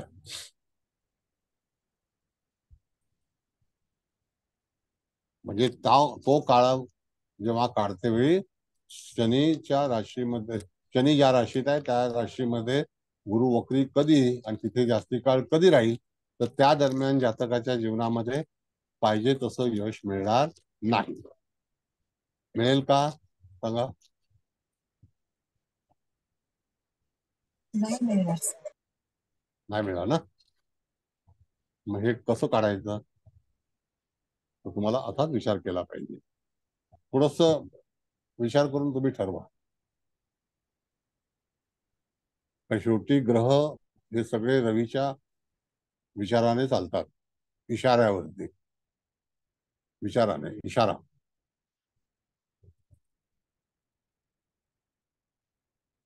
मग जरी तो गुरु असला तरी तो वक्री होणार, जरी तो शनी असला तरी सुद्धा वक्री होणार नाही, होणार असं नाही. कक्षेच्या पलीकडे जे 2 ग्रह आहेत, 3 ग्रह आहेत टोटल, मंगळ, शनी आणि गुरु, हे तिन्ही ग्रह दीर्घकाळ वक्री होतात. त्याला कारण अशीच आहे.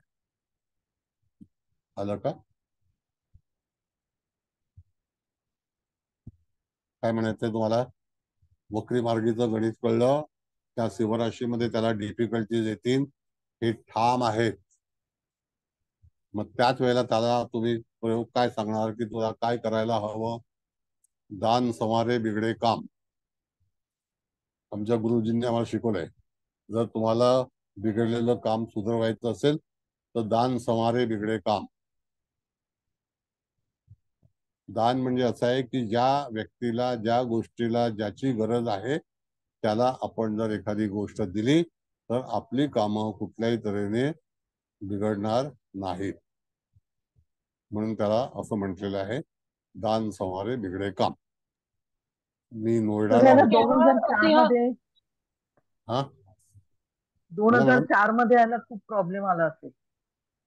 हा मग शनी ज्या पण वेळेला मिथून येत होता ना, येस, तेव्हा शनी ज्या वेळेला शनीला येस, जेव्हा ते एकत्र एकमेकाला भेटतील त्यावेळेला तिथे प्रश्न तयार होतील. निश्चित. दुसरं कोण बोलतंय? बोला. तर शनी राहू जर नसते तिथे तर एवढा त्रास नसता झाला सर, म्हणजे त्या वयामध्ये सर ना.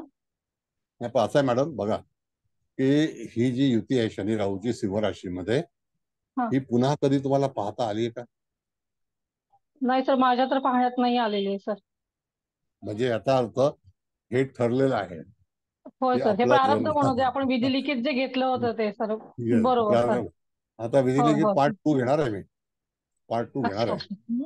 बरोबर सर, छान होईल सर. म्हणजे सिंह राशीमध्ये शनी राहूची जी युती आहे ही परत तुम्हाला कुठे पाहायला मिळाली का? पर्टिक्युलर त्या राशीला?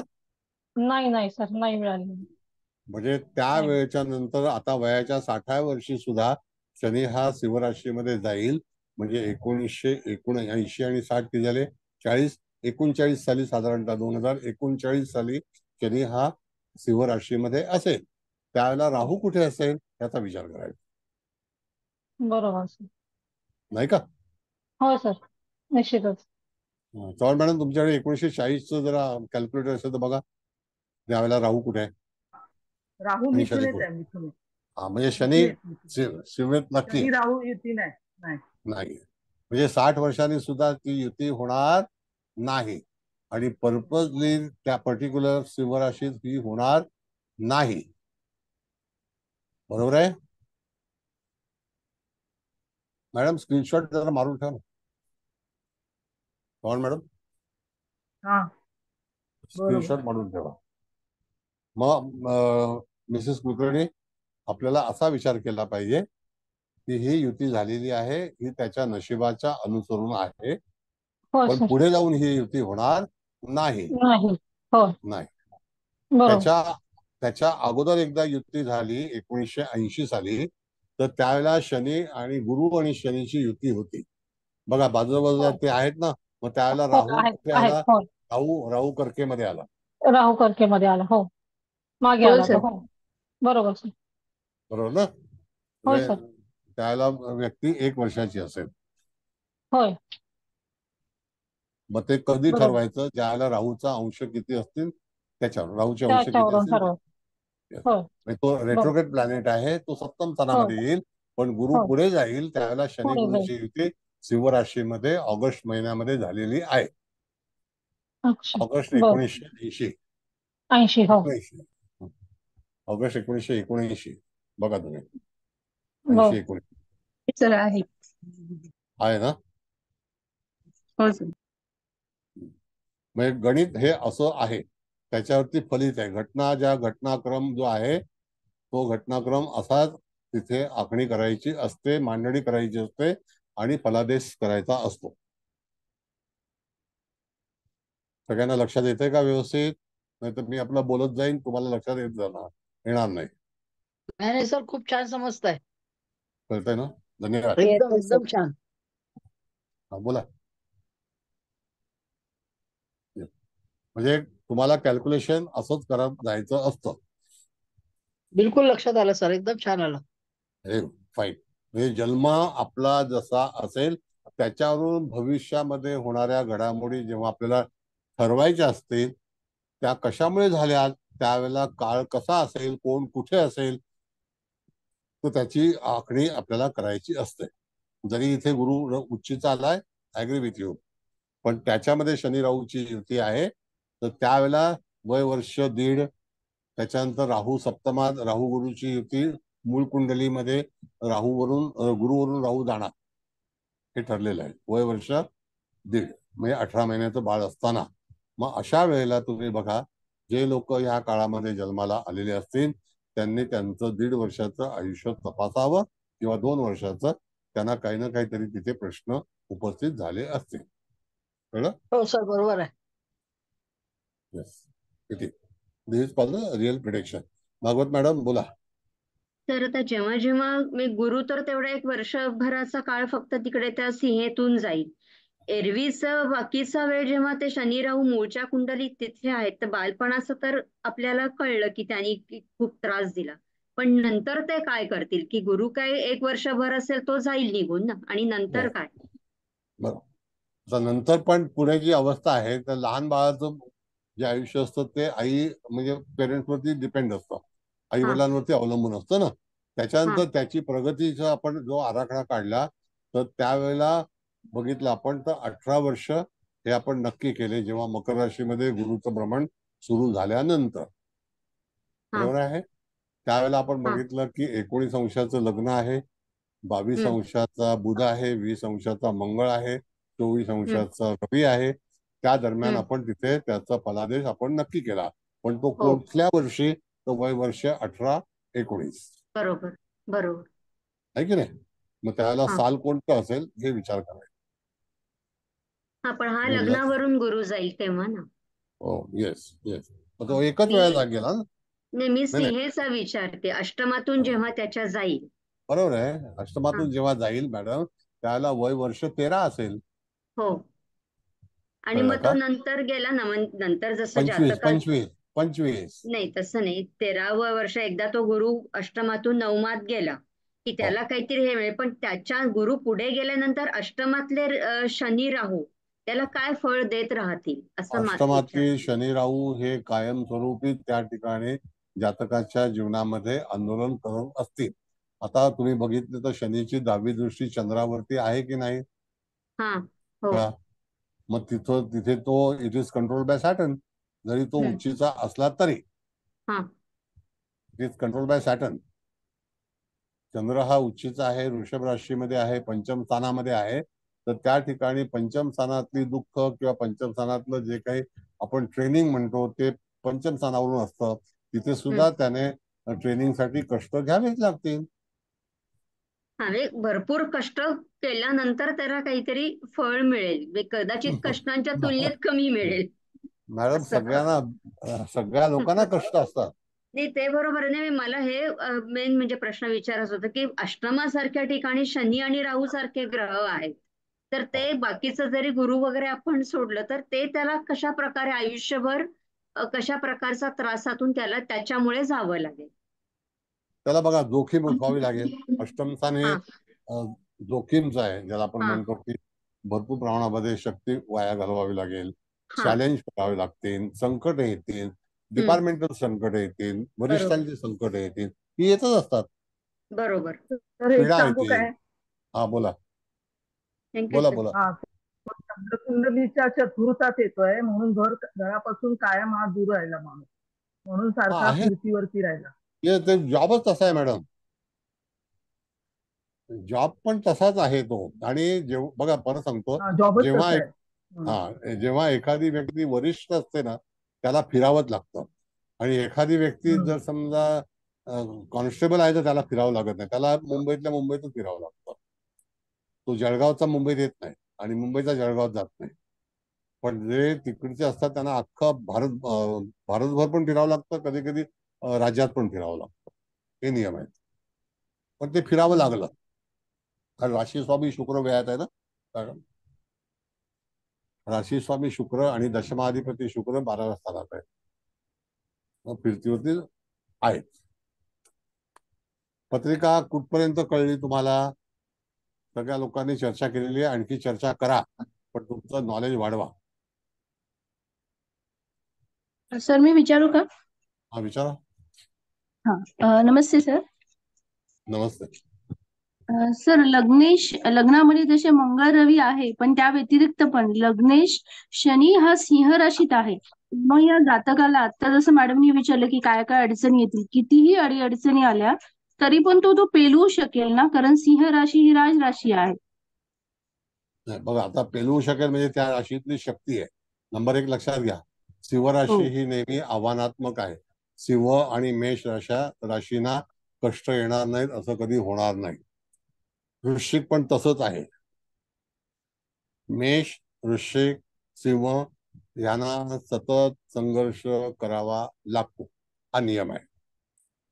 आता राहिला भाग काय, संकट कोणाला येतात, ज्यांच्याकडे शक्ती असते त्यांना येतात, आणि किंवा त्याच्यामध्ये लग्नी प्लॅनेट असतील तर ते प्लॅनेट संकट आणतात. त्याला संकटाला, आता इथे मंगळ आहे, सूर्य आहे. मंगळ जरी उच्चीचा असला तरी तो त्या ठिकाणी कुठल्या क्षेत्राशी संबंधित आहे, तर त्यांना बऱ्याच कामं करावी लागतात, सतत अलर्ट राहावं लागतं, जबाबदाऱ्या जास्ती येतात, नाही का? तर तुमचं असं म्हणणं आहे की सिंह राशीमध्ये राहू शनीची युती असल्यामुळे त्याला संघर्ष करावा लागेल का? तर निश्चित. कायमस्वरूपी करावा लागेल का? तर निश्चित. तर होय. आणि सर एक विचारायचं होतं की मंगळ हा पृथ्वी तत्वात आहे, आणि पृथ्वी तत्व जेव्हा आपण आता हे संरक्षण खातं किंवा काही म्हणतोय, तर त्या केसमध्ये पृथ्वी तत्वाचा संबंध जमिनीशी असल्यामुळे पोलीस किंवा आर्मी असं, आता इथे तर हा आता पोलीस आहे, पण जेव्हा आपल्याला असं चॉईस सांगायचं तेव्हा आपण हे सांगू शकतो ना, पृथ्वी तत्वाला धरून. येस.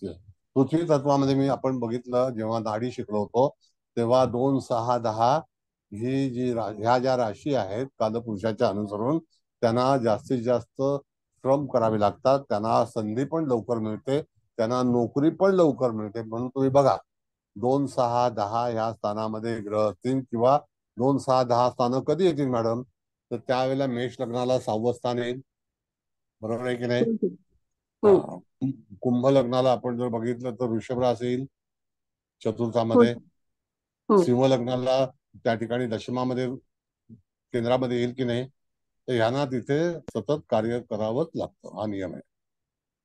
2, 6, 10 राशी ह्या केंद्रात त्रिकोणात आल्या तर माणसाला तिथे कष्ट करावेच लागतात. आणि कष्ट करणं काय वाईट आहे का? नाही सर. Thank you sir. थँक्यू. बोला. त्या कष्टांकडे सर तुम्ही कुठल्या दृष्टिकोनातून पाहतात ते महत्वाचं आहे सर. कष्ट म्हणजे बघा मॅडम, कष्ट केल्यानंतर बेनिफिट मिळालं पाहिजे, लाभ मिळाले पाहिजे. दुसरी गोष्ट की अननेसेसरी कष्ट करणं, म्हणजे ज्या वेळेला नेमकं तुम्ही एका कामाला सुरुवात कराल आणि विघ्न तयार होतील तर त्याला कष्टाला दुःख आहे, त्याला फलित नाहीये. बरोबर. असं आहे. म्हणजे कष्ट केल्यानंतर त्या ठिकाणी जातकाला तसं बेनिफिट मिळायला पाहिजे, फायदे झाले पाहिजेत, नाही तर कष्ट करून काय उपयोग आहे?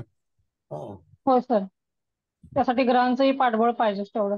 नक्की. नाहीतर करा कष्ट आणि व्हा नष्ट. असं आहे. बरं, ठीक आहे. आता आणखी कोणाला काही विचारायचं आहे? आपला साधारणतः 1.5 तास क्लास झालेला आहे. मग तुम्हाला काही विचारायचं असेल, अभिप्राय द्यायचा असेल, काही चिकित्सा करायची असेल, सर मी सांगू? हा, बोला. सर सॉरी, आज लेट झाला. शिंदे साहेब आणि मोदी साहेब आले होते ना घाटकोपरला आमच्या रोडवर, म्हणून उशिराने जॉईन झाली, म्हणून तुम्हाला हैराण केलं. तुम्हाला भेटले की नाही ते? मोदी आज कल्याणमध्ये होते सर. भेटले एकदम बाजूमधूनच गेले, आमच्या रोडवरूनच जात होते ना घाटकोपरला. दोन्हीकडे होते आज मोदी. मोदी आज कल्याणमध्ये.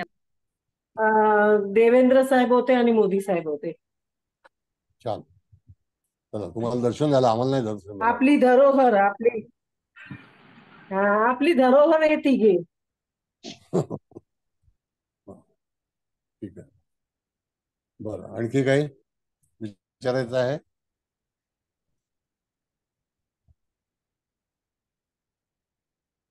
मोदी है तो मुमकिन है. दुसरा कुठलाही प्राईम मिनिस्टर एवढ्या लवकर शाईन झालेला नाही, एवढं काम केलेलं नाही कोणत्याही प्राईम मिनिस्टरने. कुठल्याही पंतप्रधानाने आपल्या देशाकरता एवढं कार्य केलेलं नाही.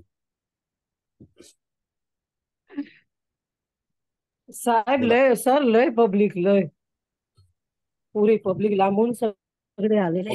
फक्त जिंकू द्या, बघा तुम्ही काय होईल. सर बाकीच्या पंतप्रधानांच्या मागे अदृश्य हात होते ना, यांच्या मागे कोणीच नाही, हे स्वयंभू आहेत. त्यांची हा प्रॉपर्टी फरक आहे. बघितली का किती आहे? हा? काल डिक्लेअर केली, प्रॉपर्टी डिक्लेअर केली काल त्यांनी. हो हो फक्त 3 करोड आहे. बस फक्त 3 करोड सम लॅक्स, बस तेवढेच. हा, ते ना काय जमीन, त्यांचं ना स्वतः घर, काहीच ना काही नाही, ना काही. काहीच नाही. काय गरज काय मॅडम, आपण उगाच धावतोय त्या इस्टेटी मागे, उगाच धावतो. जे आहे तेच सांभाळलं पाहिजे. परमेश्वराची कृपा आहे त्यांच्यावरती भरपूर, त्याच्यामुळे ते फार पुढे निघून गेले. 12 वर्ष मुख्यमंत्री राहिले नॉनस्टॉप. विचार करा, रेकॉर्ड ब्रेक आहे गुजरातमध्ये सुद्धा. आणि सर मी तर बाळासाहेबच्या बी आपण विसरू नाही सतत, कारण ते बाबरी मस्जिद झालं जेव्हा त्यांनी झेंडा हातात घेतला म्हणून मागे हे राम मंदिर बी झालं. बरोबर बोलते. येस. बरं, चला आता विषय ज्योतिष. ज्योतिष बोला. बोला आता ज्योतिष बद्दल कोणाला काही विचारायचं असेल तर विचारा. सर वृषभ रास आणि वृश्चिक रास रिपीटेशन झालं आणि दोघांच्या डिग्रीज वेगळ्या आहेत, तर त्याचं फलित कसं मिळणार? फलित म्हणजे भावमध्याला मॅडम नियम काय माहितीये का, की एखादी राशी जर लुप्त झाली असेल तर जरी एखादा ग्रह प्ले करत असेल त्या राशीमध्ये गोचरीचा, पण जेव्हा आपल्याला जो मिळालेला भाव आहे तो स्पष्ट भावाला जेव्हा तो स्पर्श करेल त्याच वेळेला त्या स्थानासंदर्भामधील आणि त्या ग्रहासंदर्भामधील काही घटना ह्या उपस्थित होतील, चांगल्या किंवा वाईट. पण he or she has to wait till that particular point, particular degree. हो, पण ते 0 डिग्रीवर हे येतं चतुर्थ स्थान, आणि पंचमात पुन्हा वृषभ रास 26 डिग्रीवर आहे, तर मग इन दॅट बिटवीन 26 डिग्रीचा जो प्ले आहे तर तोच ग्रह 26 डिग्री पर्यंत येईपर्यंत त्या ठिकाणी तो वास्तव्य करणार. त्याच्यामध्ये ती राशी जी लुप्त झालेली आहे तर त्या राशीमध्ये त्याला प्रतिसाद मिळणार नाही. Okay, not accepted. Okay, not accepted. Okay, thank you. बरं, ठीक आहे. आता चव्हाण मॅडम तुमचा अभिप्राय सांगा. अभिप्राय काय, नेहमीप्रमाणे सुंदर सर, आणि कुंडली पण छान होती, त्याच्यामुळे डिस्कशन पण छान झालं आणि सगळ्यांनीच केलं इथे डिस्कशन, त्याच्यामुळे छानच एकदम सुंदर. आणि तुम्ही पण सगळे भावमध्य वगैरे त्याच्यावरून भ्रमण गोचर कसं जातं आणि गुरु कसा म्हणजे सुरुवातीपासून जन्म झाल्यापासून कसं गुरुने फळ दिलं आणि कशी परिस्थिती पण झाली निर्माण, तेही सांगितलं. तर खूप सुंदर सर, खूप मेहनतीने हे वर आलेले आहेत, कष्टाने. तर मंगळ त्यांना शेवटपर्यंत कार्यरत पण ठेवणार आहे, लग्नी आहे म्हणून. तर छान आहे कुंडली पण, आणि तुम्ही पण छान एक्सप्लेन केलं, सगळं छान झालं, सुंदर झालं क्लास. थँक्यू. असं आहे मॅडम की बघा, म्हणजे ग्रहांचे खेळ कसे असतात आणि कसं माणूस वरती येतो, कंडिशन खराब असली तरी ग्रह बलवान असल्यामुळे तसा माणूस व्यक्ती वरती आली. तर ही चांगली झाली कुंडली सर, छान, एकदम सुंदर. आता कसं आहे मॅडम की जेव्हा आपण पैशाचं गणित करतो ना, आता विचार करा ज्या वेळेला हे रिटायर होतील आफ्टर 16 इयर्स, त्या दरम्यान साधारणतः ह्यांना 1 लाख रुपये पेन्शन असेल. हो सर. 1 लाख रुपये पेन्शन जर दर महिन्याला मिळाली आणि रिटायरमेंट नंतर ती 20 वर्ष मिळणार असेल तर मला सांगा, धनयोग हा असाच बघितला जातो की नाही? हो बरोबर.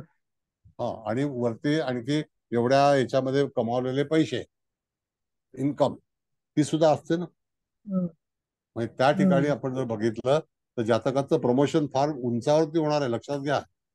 फार मोठ्या पदावरती जाणार. हो ना, अजून वय खूप लहान आहे तसं. येस येस अजून येस. खूप वर्ष जाणार आहेत.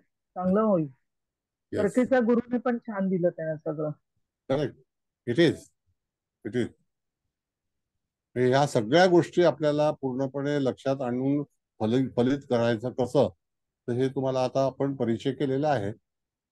आणखी कोणाला काही बोलायचं असेल तर विचारा, हरकत नाही. काय म्हणायचं अभिप्राय? सर. नमस्ते. नमस्कार सर, मी सरोज शिंदे बोलते. सर, बोला. आतापर्यंत तर हे ऍक्च्युली सूर्यसिद्धांत तर आजचे तर खूपच कमाल झालं. कारण कसं ही पत्रिका एवढी दिसते, ठळक काही पॉइंट आहे, पण अष्टमात राहू शनी असल्यामुळे कसं कशी पत्रिका किंवा कसं त्यांचं बालपण कष्टात केलं, पण तरी पण 3 ग्रह उच्चीचे आहेत. गुरुची जशी दृष्टी आहे त्याच्यामुळे त्यांनी कशी त्या ग्रहांनी जी प्लेस घेतली त्या जागेमुळे त्यांना कसं संघर्षातून पण बाहेर पडतात. आणि भाव मध्यावर किंवा त्या प्लेसमेंट मध्ये जरी ग्रह नसेल तरी भाव मध्याला स्पर्श करून जेव्हा ग्रह जाईल तेव्हा तो कसं फळ देईल हे अगदी तंतोतंत सांगत एकदम. म्हणजे आणि सायमल्टेनियसली आपलं जेमिनी हे चालू असल्यामुळे काय झालं, अजून ते पटकन आकलन होते आणि असं वाटतं खरंच तर क्लास संपूच नाही. आणि असे म्हणजे जास्तीत जास्त असे वेगळे विषय असे मस्त इतकं असं खूप असं ज्ञान तुमच्याकडून ग्रहण करावं अशी खूप इच्छा राहते सारखीच. आणि खरंच मलाच नाही असं मला वाटतं, क्लासमध्ये बसलेल्या सगळ्यांना तसंच वाटत असतं. त्यासाठी सर तुमचे खूप मनापासून धन्यवाद. धन्यवाद मॅडम. धन्यवाद सर. नमस्कार. थँक्यू नमस्ते. सर. थँक्यू आता बघा सर. कसं आहे, मी थोडीशी कल्पना देतो तुम्हाला. आता याच्यामध्ये आपण जेव्हा फलित करतो त्यावेळेला शनी आणि गुरु हे दोन्ही ग्रह वक्री आहेत, बरोबर आहे. आता ह्या वक्री ग्रह आहे आणि आपण समजा त्याला चुकीचा फलादेश दिला तर वक्री ग्रह जरी असला तरी सुद्धा त्यावेळेला जन्म होतो, त्यावेळेला त्या वक्री ग्रहाचं काहीही महत्व नाही. नाही. पण वक्री ग्रह म्हणून आपण पत्रिका आपल्याला पाहता येत नाही, म्हणून आपल्याला एक निमित्त मिळतं की हा ग्रह वक्री आहे. Got it? हा ग्रह अस्त आहे. आता मला सांगा, मंगळ अस्त आहे, बुध अस्त आहे, रवी आहे, मग काय लग्न पण अस्त होईल का? नाहीच. मग मला सांगा, कधीच असतं नाही होणार. बरोबर. मग अस्त ग्रहाचा फलादेश आपण कसा देणार, जे गोष्ट नाहीच. करेक्ट. नाहीच कशी आपण मग आपण उगाच काहीतरी सांगतो निमित्त म्हणून, कारण का आपला जातक अन्नाडी असतो, त्याला कळत नाही काय, अरे काय करणार, तुझा ग्रह अस्त आहे मग तो पॉवरलेस आहे, असं नाही होत. हो सर, बरोबर. ऍक्च्युली ज्योतिषाला पण तेवढं आकलन झालं पाहिजे. समोरच्या व्यक्तीला तर माहित नसतं, पण आपलं सांगण्याचं कर्तव्य असतं किंवा आपल्याला पण स्वतःला आकलन झालं पाहिजे. 90% ज्योतिषी वक्री आणि अस्तवरती चर्चा करतात. वक्री, मार्गी, स्तंभी याच्यावरतीच चर्चा करतात, बाकी काही करत नाही.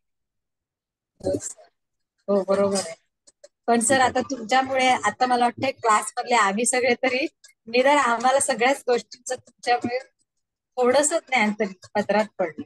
तुमच्या एवढं समुद्रासारखं नाही, पण त्यातलं एक छोटासा थेंब जरी आम्हाला होता आला तरी आम्ही आमचं म्हणजे म्हणतात ना भाग्यच समजू ते. सर खूप सर धन्यवाद. तुम्हाला निरोगी आयुष्य लाभो. थँक्यू. ईश्वरचरणी प्रार्थना सर. नमस्कार सर. धन्यवाद. बरं, आता असं आहे की कुबल मॅडम समारोप करा, यांना पण घरी जायचंय, जेवण करायचंय. माझा विचारू का? हा, विचारा. केतू विषय तुम्ही काहीच नाही सांगितलं. मी सांगितलं सुरुवातीला मॅडम, केतू हा धनस्थानामध्ये आहे. घरची अतिशय गरिबी होती जन्माच्या वेळेला आणि असे भरपूर कष्ट आईने काढले. धनस्थान हे जे आहे कुटुंबाचं स्थान आहे. जातक हा निर्धन असताना जन्माला आला होता. अच्छा. जातक हा घरी एवढी आर्थिक स्थिती चांगली नव्हती, निर्धन असताना जन्माला आला आणि त्याच्यानंतर हळूहळू प्रगती होत गेली. पण केतू पूर्वजन्माचं फलित जे आहे ते निर्धन आणि त्याग हे करूनच जन्माला त्याला घातलेलं आहे. पण कालांतराने नंतर त्याला पुढे जाऊन यश मिळालं, हे त्याचं नशीब.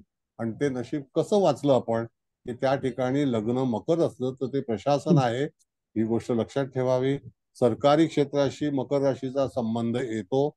त्यानंतर आपण बघितलं तर अशा वेळेला तिथे असणारे ग्रह हे सुद्धा येतात.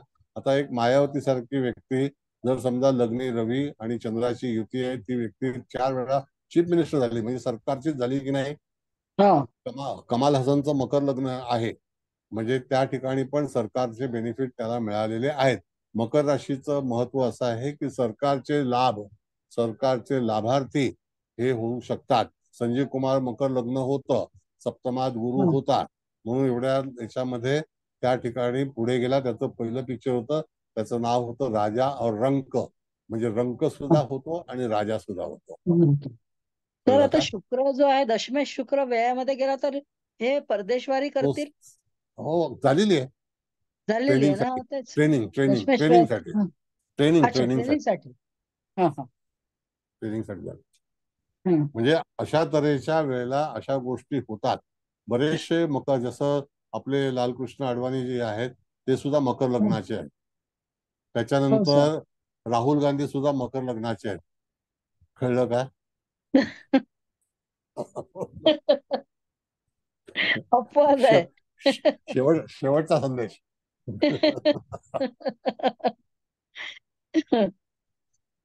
थँक्यू सर, खूप छान झालं आजचं लेक्चर. सुनील गावस्कर पण मकर लग्नाचे. काय समजलं?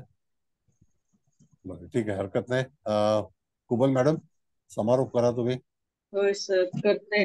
आज माझं फार हे झालं, काय नेटमुळं प्रॉब्लेम होते, पण तरी मी जेवढे आधी सगळ्यात पहिल्यांदा तुम्हाला नमस्कार करते मॅडम, तुम्हाला पण, आणि दिलगिरी पण व्यक्त करते मध्ये मला ते शेअर करता नाही आलं म्हणून. मी पुष्कळ प्रयत्न केलाय, 2-3 आहेत नेट, पण सगळेच गडबड करतायत.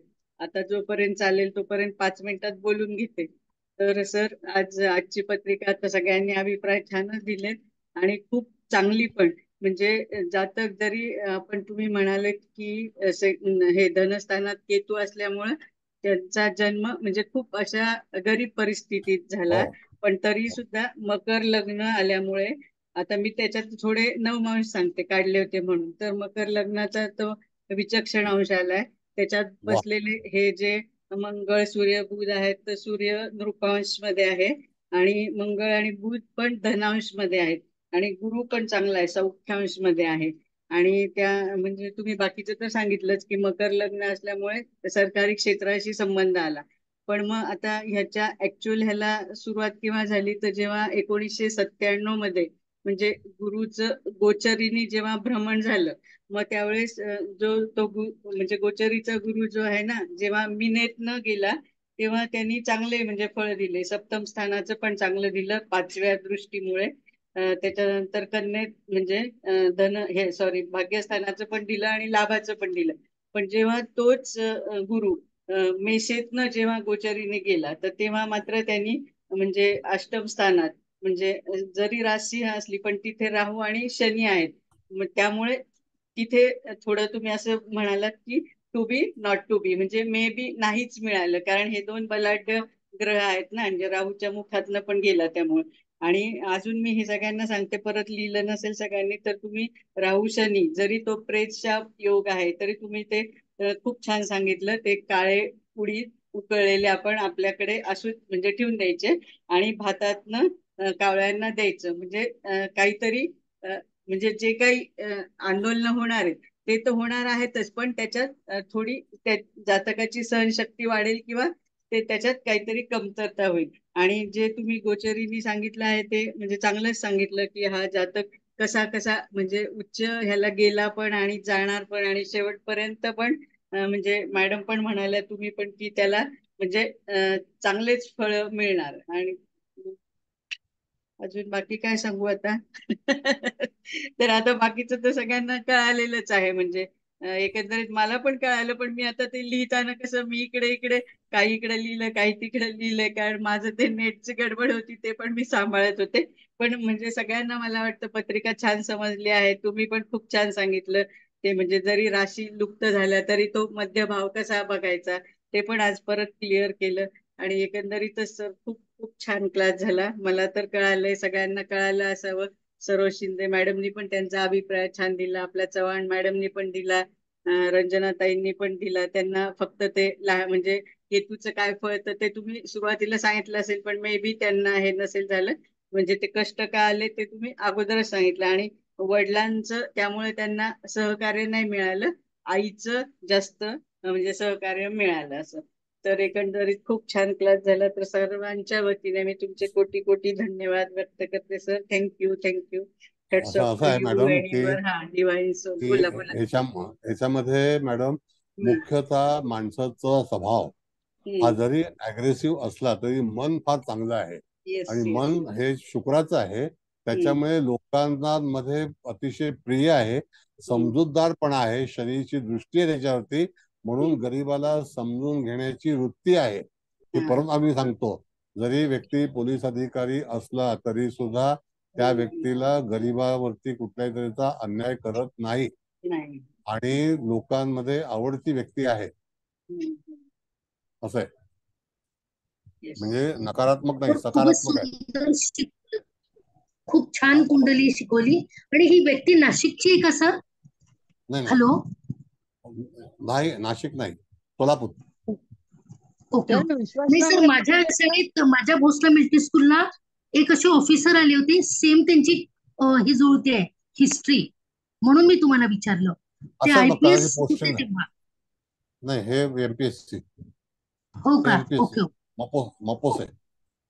ओके. खूप सुंदर एक्सप्लेन केली सर तुम्ही कुंडली, समजली मला, फार सुरेख समजली. आता थोड्या दिवसांनी IPS होणार. हे प्रमोशन IPS ला होतं. जेव्हा DG होतो ना मनुष्य, त्याला automatically conversion in IPS. Okay.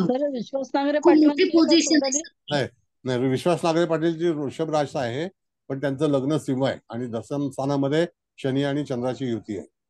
अच्छा अच्छा. I know. I know. Thank you sir. 1972 चा जन्म आहे. अच्छा अच्छा. Thank you sir. ओके, थँक्यू, धन्यवाद सगळ्यांना. आणखी काही कोणाला हे करायचं तर good night, all the best. सगळ्यांनी चांगलं शिका, या उद्या या, पुन्हा दुसरं